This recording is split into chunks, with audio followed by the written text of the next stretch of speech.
Assalamualaikum warahmatullahi wabarakatuh. Selamat pagi, salam sejahtera bagi kita semua. Mudah-mudahan kita semua hari ini dalam keadaan baik, sehat walafiat ya, terhindar dari virus COVID yang sekarang sedang melanda. Bapak ucapkan sekali lagi terima kasih sudah mau bergabung dalam pertemuan pertama di semester yang kedua ini. Di pertemuan pertama semester kedua ini bisa kalian lihat di LKS kalian ya. Kalau kalian sudah pegang LKS-nya, kita akan bahas materi yang pertama itu tentang masa pendudukan Jepang di Indonesia. Jadi materi yang pertama yang akan kita bahas itu tentang tirani bangsa Jepang di Indonesia.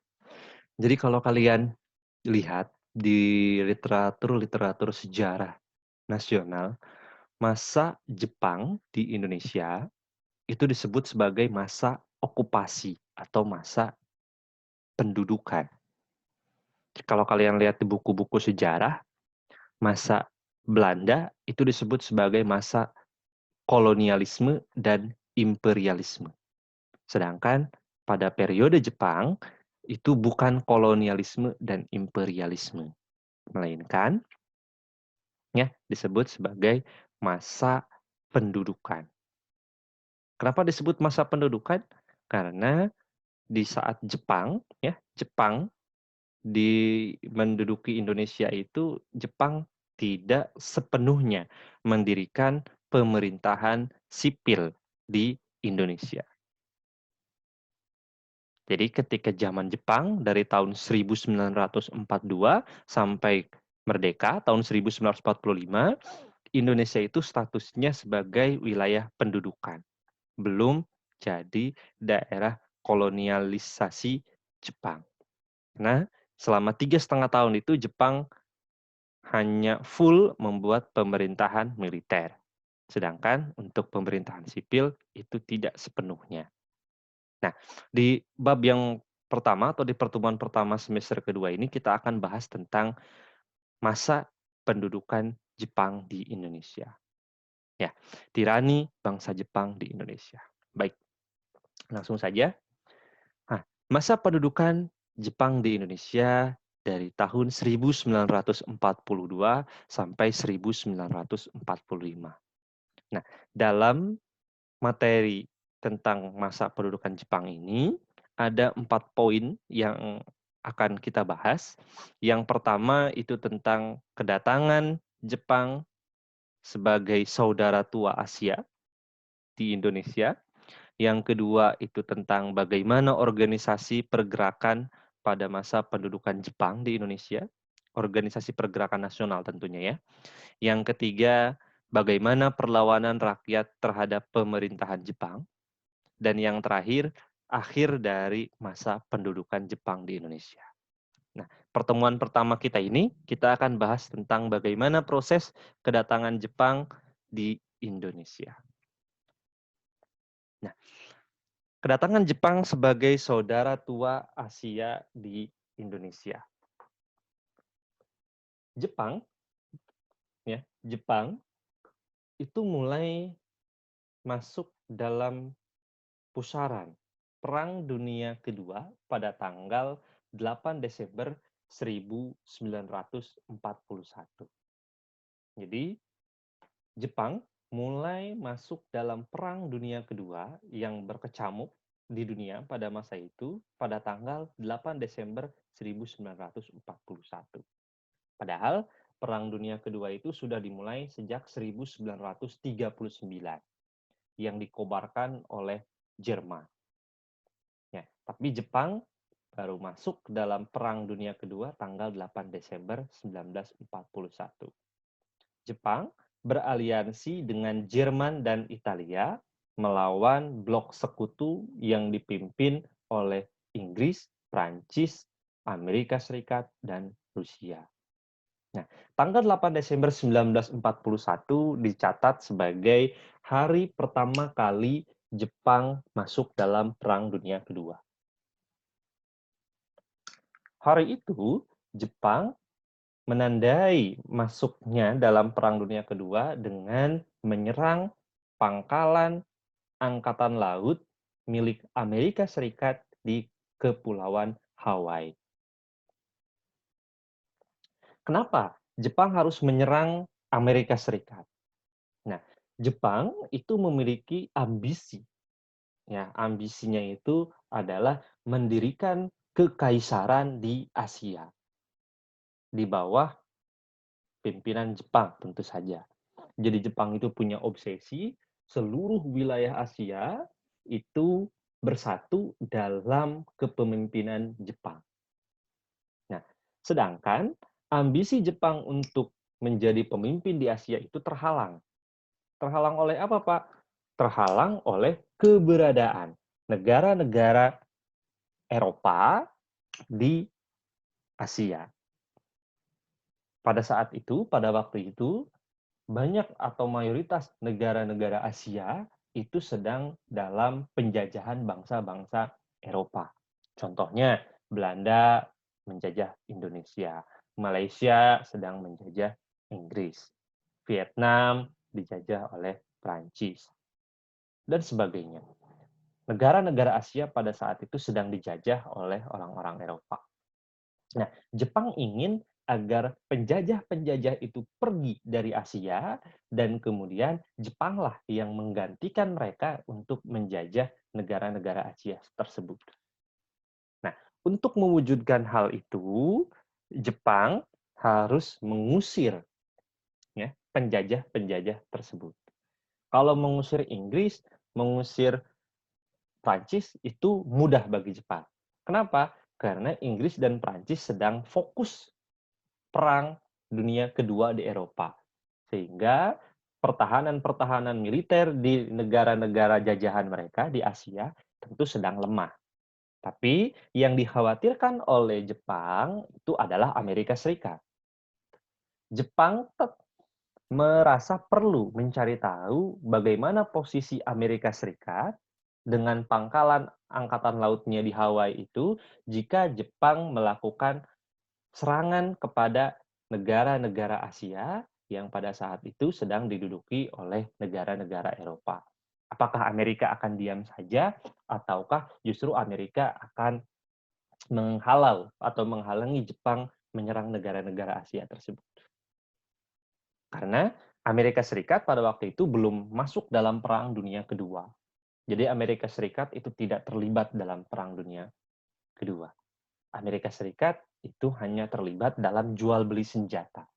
Dari dulu Amerika itu terkenal sebagai mafia ya, mafia senjata. Di mana ada perang, Amerika tidak ingin terlibat, tapi mereka ingin menjual senjatanya kepada negara-negara yang berperang tersebut.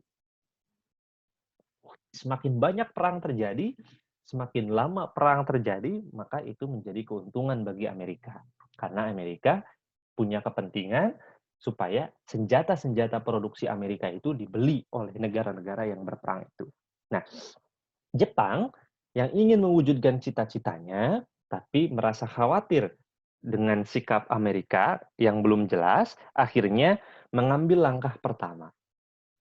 Jadi, Jepang akhirnya mengambil keputusan bahwa sebelum menduduki negara-negara di wilayah Asia, Jepang harus menyerang Amerika Serikat terlebih dahulu. Karena dikhawatirkan kalau tidak dilumpuhkan, nanti di pertengahan jalan Amerika malah menggagalkan usaha Jepang untuk menguasai Asia. Akhirnya, daripada dipukul duluan, Jepang memilih untuk memukul dulu.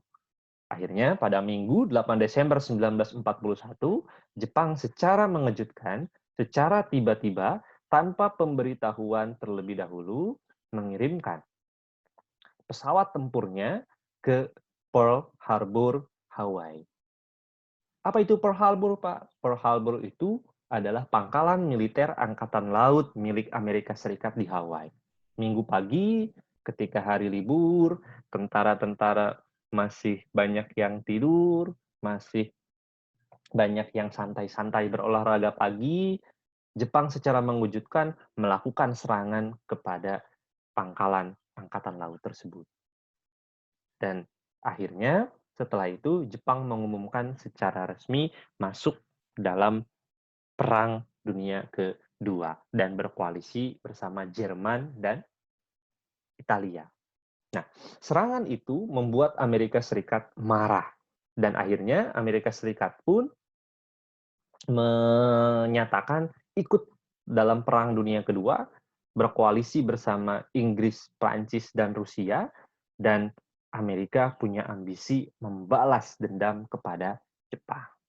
Nah, setelah Jepang menyerang pangkalan Angkatan Laut Amerika di Hawaii, Jepang akhirnya menduduki satu persatu negara-negara di Asia yang sedang dijajah oleh Inggris, Prancis, termasuk Belanda di Indonesia. Nah, khusus untuk Indonesia, Jepang menganggap bahwa sangat penting sekali untuk merebut Indonesia. Apa tujuannya? Apa motivasi Jepang ingin menduduki dan merebut Indonesia dari tangan Belanda? Motivasi Jepang itu adalah keinginan untuk menguasai kekayaan sumber daya alam dan sumber daya manusia di Indonesia. Indonesia terkenal kaya akan sumber daya alamnya, salah satunya minyak bumi, dan Indonesia pun terkenal dengan kekayaan sumber daya manusianya. Kaya di sini apa, Pak, sumber daya manusia? Bukan karena pinter-pinternya ya, orang Indonesia itu bukan, tapi karena jumlahnya. Jumlah penduduk Indonesia itu sangat besar. Dan ini sangat potensial sekali bagi Jepang, karena Jepang menganggap jumlah penduduk yang banyak yang dimiliki oleh Indonesia itu dapat membantu Jepang dalam memenangkan perang melawan Amerika Serikat maupun melawan negara-negara sekutu yang lain. Makanya nanti banyak penduduk-penduduk Indonesia ya digerakkan oleh Jepang, dimobilisasi untuk membantu Jepang dalam perang. Ada yang dijadikan Romusa untuk membuat benteng-benteng pertahanan, pelabuhan, dan sebagainya, dan ada yang dijadikan atau direkrut sebagai tentara untuk dijadikan tentara Jepang melawan Amerika di medan perang. Nah, tanggal 8 Maret 1942 atau kurang lebih 4 bulan, ya, 4 bulan setelah Jepang mengumumkan masuk ke dalam Perang Dunia Kedua, Jepang berhasil menduduki wilayah Indonesia. Nah, tanggal 8 Maret 1942, Indonesia akhirnya diserahkan kepada Jepang oleh Belanda di daerah Kalijati, Subang. Nah, ketika mendengar berita atau informasi bahwa Belanda telah kalah oleh Jepang, ya, rakyat Indonesia pada waktu itu sangat bergembira. Ya, kenapa sangat bergembira? Karena Jepang pada saat itu menyebarkan hoax, kalau zaman sekarang hoax ya, hoax itu di tengah-tengah masyarakat Indonesia bahwa Jepang datang ke Indonesia mengusir Belanda, tujuannya itu untuk membantu Indonesia lepas dari penjajahan orang Eropa. Karena Jepang menganggap dirinya itu adalah saudara tua bagi Indonesia. Tentu hal ini sangat menggembirakan bagi rakyat Indonesia yang kurang lebih sudah 3,5 abad dijajah oleh bangsa Eropa, khususnya Belanda. Nah, jadi ketika Jepang ya mengalahkan Belanda dan akhirnya mendarat di Pulau Jawa, rakyat Indonesia khususnya Pulau Jawa sangat riang gembira, bahkan menyambut sampai ke jalan-jalanan, menyambut kedatangan Jepang itu sendiri. Bisa kalian lihat di gambar di sini, ini adalah foto atau tangkapan gambar dari peristiwa-peristiwa yang Bapak tadi sebutkan. Yang pertama itu adalah foto suasana penyerangan Pearl Harbor.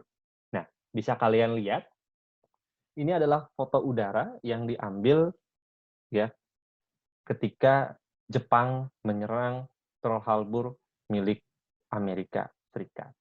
Di minggu pagi yang cerah, tanpa pemberitahuan sedikit pun, Jepang melakukan serangan secara mendadak ke pangkalan Angkatan Laut milik Amerika Serikat.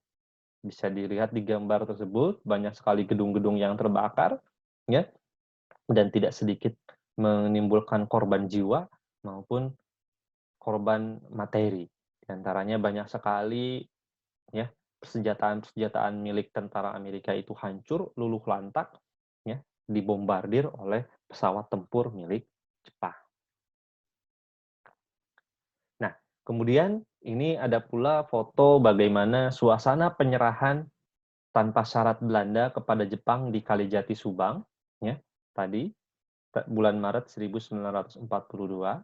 Di sana suasana foto penyerahan, ya, penyerahan Indonesia kepada Jepang oleh Belanda, dan kemudian di sana itu ada pula foto bagaimana riang gembiranya masyarakat Indonesia pada waktu itu ketika mendengar ya Belanda sudah kalah oleh Jepang.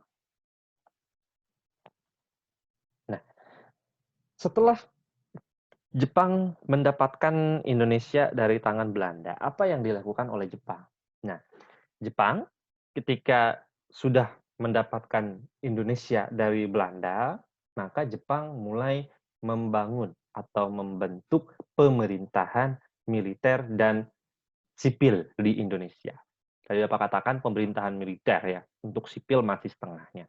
Nah, untuk mendirikan pemerintahan militer, Jepang membagi wilayah Indonesia dari Sabang sampai Merauke itu ke dalam 3 wilayah militer.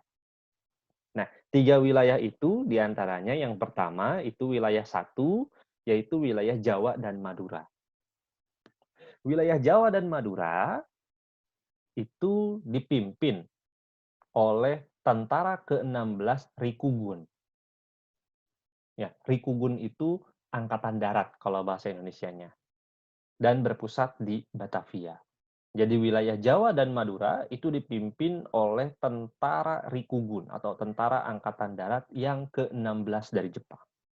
Jadi Jepang memiliki banyak sekali jumlah tentara-tentara angkatan darat yang tersebar di seluruh wilayah Asia pada waktu itu, ya. Dan tentara angkatan darat yang ke-16 itu ditugaskan untuk menguasai wilayah Jawa dan Madura. Kantor pusat mereka itu ada di Batavia atau di Jakarta. Nah, untuk yang kedua itu ada wilayah Sumatera. Wilayah Sumatera itu sama, dipimpin oleh Rikugun juga, atau tentara angkatan darat.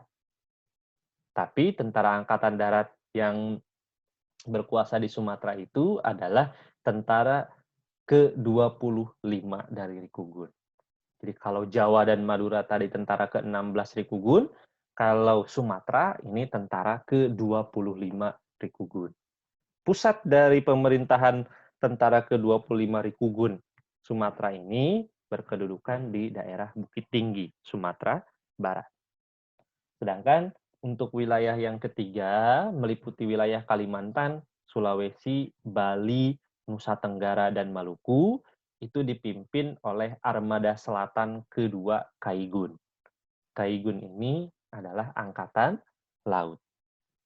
Nah, angkatan laut ya, Kaigun yang kedua ini berkedudukan di kota Makassar. Ya.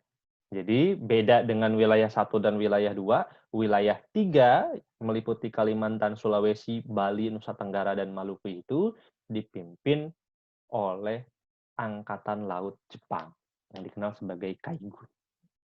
Nah, Rikugun dan Kaigun ini ternyata memiliki konflik internal. Jadi memiliki persaingan lah. Jadi adanya persaingan antara tentara angkatan darat Jepang dengan tentara angkatan laut Jepang. Sama-sama memiliki persaingan. Ya, entah mungkin persaingan perhatian dan sebagainya, tapi hubungan kedua angkatan bersenjata ini kurang harmonis. Nanti ini bisa dimanfaatkan ketika Indonesia mau memproklamasikan diri. Jika kalian masih ingat materi sewaktu MTS atau SMP, ya, ketika proklamasi kemerdekaan, kita dibantu oleh seorang tentara Jepang yang bernama Laksamana Maeda. Nah, Laksamana Maeda ini meminjamkan rumahnya untuk dijadikan tempat perundingan tokoh-tokoh bangsa kita pada waktu itu untuk merumuskan naskah proklamasi. Nah, Laksamana Muda Maeda ini berasal dari Kaigun ini. Ya, berasal dari Kaigun. Ya, jadi dia punya sedikit motivasi konflik dengan Rikugun, Angkatan Darat yang pada waktu itu sedang menguasai daerah Jawa. Nah, yang kedua ada pemerintahan sipil Jepang di Indonesia. Nah, untuk pemerintahan sipil, Jepang kurang lebih membuat 6 daerah pemerintahan. Ya, kalau kalian lihat nanti di LKS bisa kalian lihat pelajari lebih jauh. Nah, keenam, secara struktur yang tertinggi itu adalah Su. Yang kedua ada Shi dan Ken. Yang ketiga ada Gun. Yang keempat ada Son. Yang kelima ada Ku. Dan yang terakhir ada Tanorigumi. Nah, keempat ini secara struktur ya dari atas sampai ke bawah. Yang pertama, Su. Su ini sama dengan keresidenan. Nah, Su ini dipimpin oleh seorang yang menjabat sebagai Suko. Suco. Ya, Suco. Keresidenan ini ya membawahi beberapa kota-kota madya atau kabupaten. Di bawah Su itu ada Shi dan Ken. Jadi ada yang namanya Shi, ada yang namanya Ken. Nah, Shi itu dipimpin oleh Shi dan Ken dipimpin oleh Ken. Nah, di bawah kota madya atau kabupaten Shi dan Ken ini ada Gun yang dikenal sebagai kewedanaan. Nah, Gun ini dipimpin oleh Guncho. Nah, kewedanaan atau Gun ini ya membawahi Son atau kecamatan, di mana Son atau kecamatan ini dipimpin oleh seorang Soncho. Nah, Son ya di bawah Son atau kecamatan ini ada Ku atau yang sekarang lebih akrab dikenal sebagai kelurahan dan dipimpin oleh seorang Kincho. Nah, di bawah kelurahan inilah mulai ada yang namanya Tanorigumi atau sekarang sering dikenal sebagai RT. Nah, RT atau Tanorigumi ini mulai diperkenalkan pada masa pendudukan Jepang ini. Pada masa Belanda belum dikenal yang namanya RT. Tapi pada masa Jepang ini, wilayah-wilayah di Indonesia mulai diwajibkan untuk membuat Tanorigumi atau RT ini. Tujuan Jepang membuat Tanorigumi atau rukun tetangga ini adalah sebagai alat untuk alat untuk memantau gerak-gerik rakyat. Jadi rakyat pada waktu itu ya di tingkat RT atau Tanorigumi itu diperhatikan gerak-geriknya supaya terkondisikan. Jika ada rakyat yang berpotensi ingin memberontak kepada Jepang bisa langsung diamankan. Nah itu. Secara struktur sama seperti zaman kolonial Belanda, ada keresidenan, kota madya, kewedanaan, kecamatan, dan kelurahan itu sama, hanya berbeda bahasa saja. Yang baru di zaman Jepang itu adanya Tanorigumi atau RT, yang sampai sekarang oleh masyarakat kita masih digunakan RT. Nah, ini salah satu contoh gambar dari tentara-tentara Rikugun dan Kaigun itu sendiri. Nah, yang duduk berbaris berdiri itu adalah salah satu foto dari perwira-perwira Angkatan Darat Jepang atau perwira-perwira Rikugun. Sedangkan foto yang satu lagi yang menggunakan busana putih itu adalah foto dari Laksamana Muda Maeda. Ya, dia adalah salah satu perwira dari Angkatan Laut Jepang atau Kaigun.